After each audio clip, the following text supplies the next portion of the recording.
ورحمۃ اللہ وبرکاتہ۔ سوال ہے، اگر کسی کے پاس 9 تولے سونا ہے، اس کی زکوٰۃ نکلتی ہے اور اس شخص پر 16 لاکھ قرض ہے، تو کیا اس پر قرض کی ادائیگی تک زکوٰۃ ادا کرنا واجب ہے یا نہیں؟ دیکھیے، مسئلہ ایسا ہے کہ سالڈ سونا ہے، سالڈ چاندی آپ کے پاس ہے اور آپ اسے پال کر رکھ رہے ہیں سال بھر، سالوں سے آپ برابر اسے سنبھال کر رکھ رہے ہیں، تو آپ کو اس میں زکوٰۃ دینا ہے 2.5%۔ اگر آپ کو قرض کی فکر ہے تو سونا بیچ کر آپ پہلے قرض ادا کریں گے، اس کے بعد آپ پر زکوٰۃ فرض نہیں ہوگی۔ اور حدیث میں ہے، مثل الغنی ظلم، حیثیت والے آدمی اور مالدار آدمی کا ٹال مٹول کرنا یہ ظلم ہے۔ اور عام طور پر لوگ قرض کے معاملے میں ٹال مٹول کرتے ہیں، پیسہ ہوتا ہے، ادا کرنے کی حیثیت ہوتی ہے، سونا ہوتا ہے، پھر بھی ادا نہیں کرتے، تو ادا کرنا چاہیے۔ سونا بیچنا بھی پڑے تو سونا بیچا جائے، پہلے قرض سے چھٹکارا حاصل کیا جائے۔ اب جو مسئلہ پوچھا گیا، ایسی صورت میں زکوٰۃ فرض نہیں ہے، کیونکہ ان کے اوپر قرض ہے۔ قرض ہونے کی وجہ سے پہلے کھا پی کر قرض کو لیس کرنے کے بعد جو پیسہ بچ جائے اس پر زکوٰۃ ہے، اور وہ پیسہ نصاب کو پہنچنا چاہیے اور سال گزرنا چاہیے۔ قرض کو لیس کریں گے، اگر قرض لیس کرنے کے بعد اگر آپ کے پاس گویا کہ نصاب باقی نہیں رہ رہا ہے تو آپ زکوٰۃ نہیں دیں گے۔ نماز استخارہ کے پڑھنے سے آدمی کو صحیح اور غلط کی طرف رہنمائی کس طرح ہوتی ہے؟ دیکھیے، استخارے کے 3 طریقے ہیں۔ ایک طریقہ یہ ہے کہ آپ ہمیشہ جب بھی دعا کریں اللہ تعالیٰ سے، جس معاملے میں آپ پریشان ہیں اس معاملے میں آپ اللہ سے خیر کی توفیق مانگیں، خیر کی رہنمائی مانگیں عام دعاؤں میں۔ ایک طریقہ استخارہ کا یہ ہے۔ استخارے کے معنی طلب خیر کے ہیں، خیر کو طلب کرنا۔ دوسرا طریقہ استخارے کا یہ ہے کہ آپ جس معاملے میں پریشان ہیں، کاروبار کرنا چاہ رہے ہیں یا کوئی اور معاملہ ہے رشتے وغیرہ کا، تو آپ کیا کریں، خیر خواہ مسلمان سے مشورہ کریں، خیر خواہ مسلمان سے جو تجربہ کار ہو اس سے مشورہ کریں۔ یہ بھی استخارے کا طریقہ ہے۔ اور جو اصل طریقہ اور آخری طریقہ استخارے کا ہے وہ یہ ہے کہ آپ 2 رکعت نماز ادا کریں اور استخارے کی آپ دعا پڑھیں اور دعا پڑھ کے آرام کریں۔ اس کے لیے دن اور رات کی قید نہیں ہے۔ اگر آدمی دن میں بھی استخارہ کرنا چاہ رہا، سو رہا ہے، استخارہ کر سکتا ہے 2 رکعت نماز پڑھ کے دعا کا اہتمام کر کے۔ اب آپ استخارے میں جو چیز آپ کے ذہن میں ہوگی اس چیز کے تعلق سے آپ کو خواب دکھنا ضروری نہیں ہے۔ اکثر لوگوں کا نظریہ ہے کہ استخارہ کرنے کے بعد خواب دکھتا ہے اور خواب کا لوگ انتظار کرتے ہیں۔ خواب دکھ بھی سکتا ہے لیکن خواب دکھنا ضروری نہیں ہے۔ 2 معاملات میں سے جس معاملے میں آپ پریشان ہیں، جو معاملے میں آپ کے لیے خیر ہے اس معاملے پر آپ کا دل مطمئن ہو جائے گا، وہی استخارے کا جواب ہے۔ کوئی کام کرنا ہے، استخارہ آپ نے کیا، دل آپ کا ایک طرف مطمئن ہو رہا ہے، کرانہ دکان کھولیں گے یا کپڑے کی دکان، کرانہ دکان کا زیادہ خیال آ رہا ہے، تو گویا کہ استخارے کا یہ جواب ہے۔ کوئی ضروری نہیں ہے کہ آپ کو خواب دکھے۔ اس مسجد میں اعتکاف میں خواتین جو بیٹھیں فرض نماز میں دونوں حصوں میں آدھے آدھے جماعت بنا کر نماز پڑھ رہے ہیں، ایک صف اوپر ہو رہی ہے اور ایک صف نیچے ہو رہی ہے، کیا یہ صحیح ہے؟ صحیح نہیں ہے۔ اگر خواتین اعتکاف میں ہیں مسجد میں اور ان کے لیے انتظام ہے باقاعدہ تو قابل مبارکباد ہیں، لیکن جب جماعت سے نماز ادا کی جائے تو ساری خواتین دونوں ایک ہی حال میں جمع ہو جائیں اور دونوں ایک حال میں جمع ہو کر ایک ساتھ 2 صف بنائیں۔ الگ الگ حال میں ایک صف بنانا مناسب نہیں۔ اپنے اعتکاف کی جگہ سے ہٹ کر آ جائیں نماز کے وقت میں اور صفیں جو ہے دونوں ایک ساتھ بنائیں، پھر نماز سے فارغ ہونے کے بعد اپنے اپنے جگہ پر اپنے اپنے حال میں چلے جائیں۔ اس مسجد میں رمضان میں جو درس و تدریس کا سلسلہ چل رہا ہے، رمضان کے بعد بھی ہفتے میں 1 مرتبہ ایسا ہی درس و تدریس کا انتظام کرنے کی درخواست ہے۔ تو گویا یہ ذمہ داران صاحبان سے درخواست ہے. اچھا جزاک اللہ. انشاءاللہ موقع ہوا تو آئیں گے، لیکن آپ طے کیجئے کہ ہفتے میں کون سا دن، عشاء کے بعد آدھا گھنٹہ 15 منٹ 20 منٹ ایسا کوئی دن طے کر لیجئے، انشاءاللہ ہم بھی وقت دیں گے. فجر کی نماز کے بعد اشراق کی نماز پڑھنے کے لیے جائے نماز پر بیٹھ کر ہی عبادت کرتے ہیں تاکہ ایک عمرے کا ثواب ملے، تو اس دوران کوئی بات کرنا جائز ہے یا نہیں؟ کیونکہ منہ بند کر کے صرف عبادت ہی کرنا ہے یا کچھ بات کر سکتے ہیں؟ ایسا ہے، آپ جس جگہ پر سلام پھیریں اسی جگہ آپ بیٹھے رہیں. اگر جائز گفتگو کر رہے ہیں تو کر سکتے ہیں. کسی کی خیریت پوچھ رہے ہیں، کسی کو سلام کر رہے ہیں بیٹھے بیٹھے، کسی کی خیریت پوچھ رہے ہیں، جائز گفتگو کر رہے ہیں تو کر سکتے. اس سے ہٹ کر پھر غیر ضروری گفتگو شروع کر دیں گے تو آپ بجائے ذکر و اذکار کا اجر پانے کے غیر ضروری گفتگو کا گناہ لازم آئے گا. تو لگاتار آپ اذکار میں رہیں. اذکار کی کئی شکلیں ہیں. ایک شکل تو یہ ہے کہ قرآن مجید کی تلاوت کریں، اور دوسری شکل یہ ہے کہ مختلف اذکار ہیں، سبحان اللہ و بحمدہ، سبحان اللہ العظیم، سبحان اللہ، الحمدللہ، ولا الہ الا اللہ، واللہ اکبر، وغیرہ وغیرہ.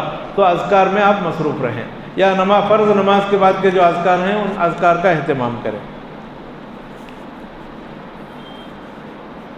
اچھا، یہ کیا ہے شر؟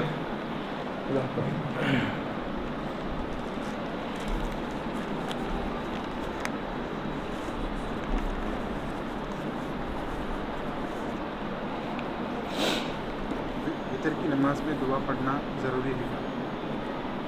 دیکھیے، نماز وتر میں دعا پڑھنا ضروری نہیں ہے، سنت ہے.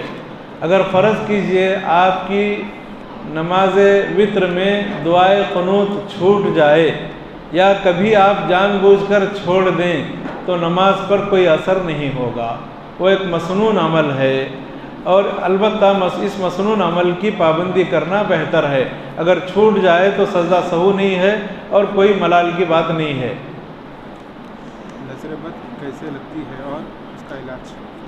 نظر بد کیسے لگتی ہے؟ گھور کر دیکھنے سے لگتی ہے، یا کسی چیز کو جو ہے دیکھ کر ماشاء اللہ اگر نہ کہیں تو نظر بد لگ جاتی ہے.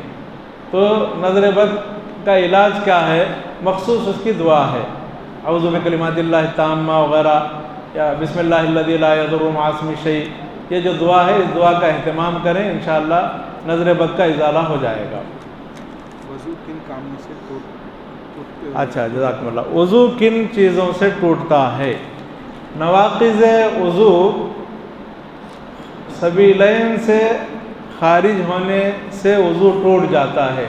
یعنی چھوٹی ضرورت، بڑی ضرورت، یا ہوا کا اخراج، یا ایک اور کچھ دوسری چیزیں ہیں مزی ودی وغیرہ، اس کے اخراج سے وضو ٹوٹ جاتا ہے.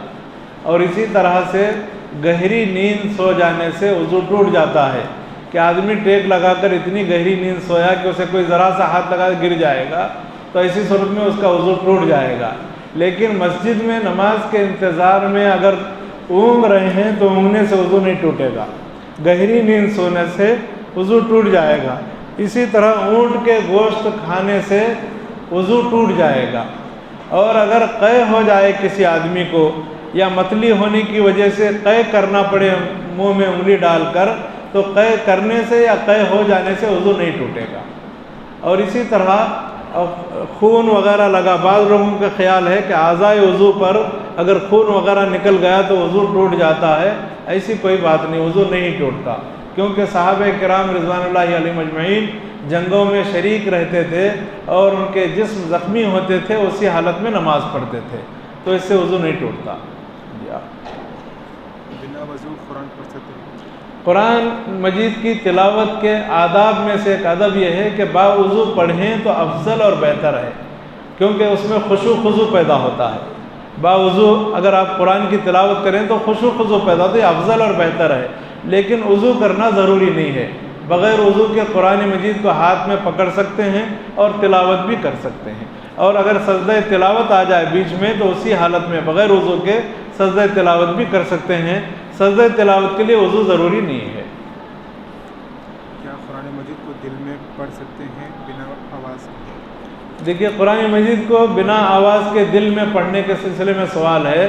دل میں پڑھنے کا مطلب منہ میں پڑھنا ہے، یعنی منہ میں خاموشی سے پڑھنا ہے. بے شک پڑھ سکتے ہیں، یعنی دوسرے اگر لوگ ڈسٹرب ہو رہے ہیں تو بے شک آپ منہ میں قرآن پڑھ سکتے ہیں آہستہ آہستہ سے، کہ خود آپ اپنی آواز کو سن لیں.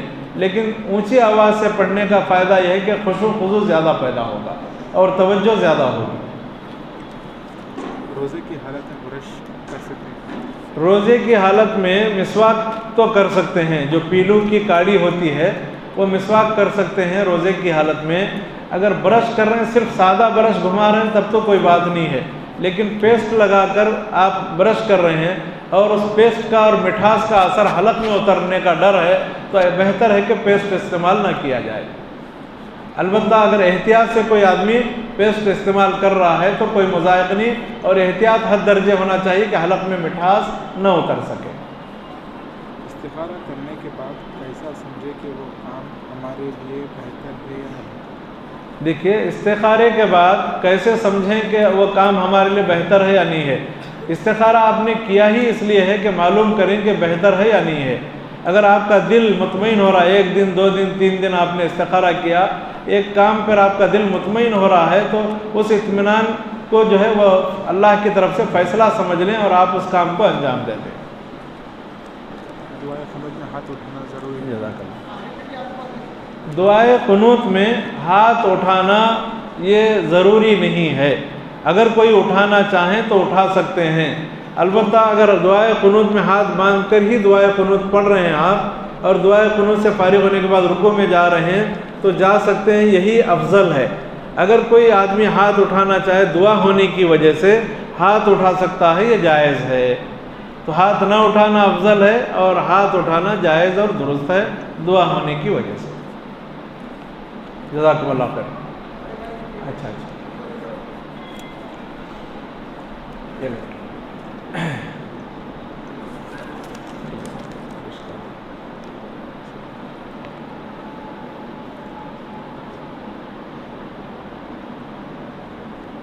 نسی منی خارج ہونے سے کیا غسل کرنا ضروری ہے؟ کیا ہوا ہوتا سنتے ہیں.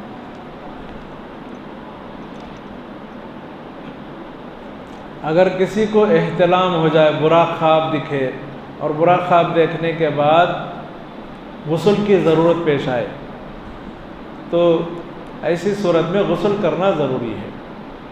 غسل کرنا ضروری ہے، احتلام کی وجہ سے غسل کرنا ضروری ہے. جزاکم اللہ خیر. سبحانک اللہم و بحمدک اشہد ان لا الہ الا انت استغفرک و اتوب الیک. السلام علیکم.